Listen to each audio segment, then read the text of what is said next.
Dead or Alive works as an unspoken thesis for the streets of San Francisco, a series that never treats crime as a puzzle to be solved, but as a living condition embedded in the architecture, habits, and moral fatigue of an American city in transition. And what makes the 1972 production endure is not its plots, but its insistence that law enforcement exists inside ambiguity rather than above it. Because from the opening shots of the city, the camera refuses glamour and instead lingers on steep streets, anonymous apartments, and offices that look temporarily occupied by people who might disappear at any moment. And this visual language quietly prepares the viewer for a world where characters are never fully present or fully gone,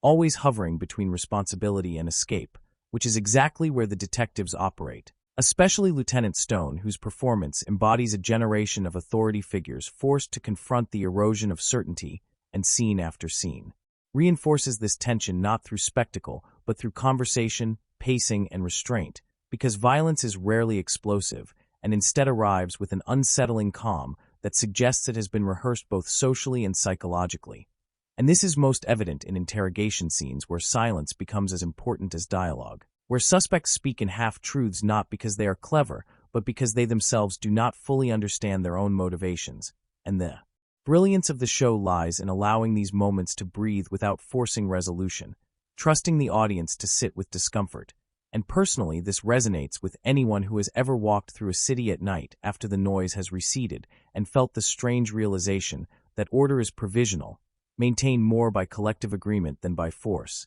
And the show understands this instinctively, using San Francisco not as a backdrop, but as a character that absorbs crimes without reacting, a city that watches rather than judges. And this neutrality is what pushes the detectives into an existential space where every arrest feels incomplete and every solved case leaves residue. Because justice here is procedural rather than moral, and the title Dead or Alive reflects this duality perfectly, suggesting not just the fate of criminals, but the emotional state of those pursuing them. Since Stone often appears more alive in moments of doubt than in moments of victory, and the series consistently frames him in transitional spaces, doorways, stairwells, corridors, places where decisions are delayed rather than enacted, reinforcing the idea that his true conflict is internal, not adversarial. And when compared to other crime dramas of the era that favored clear villains and heroic momentum,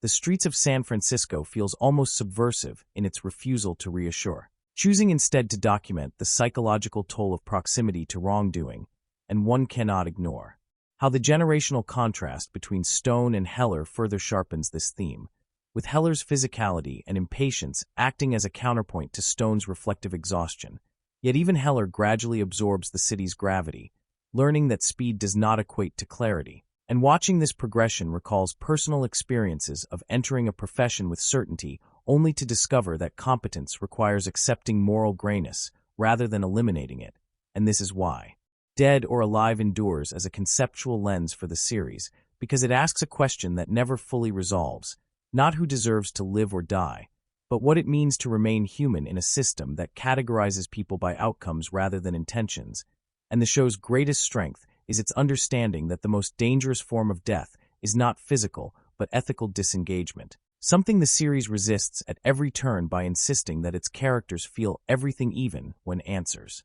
remain elusive.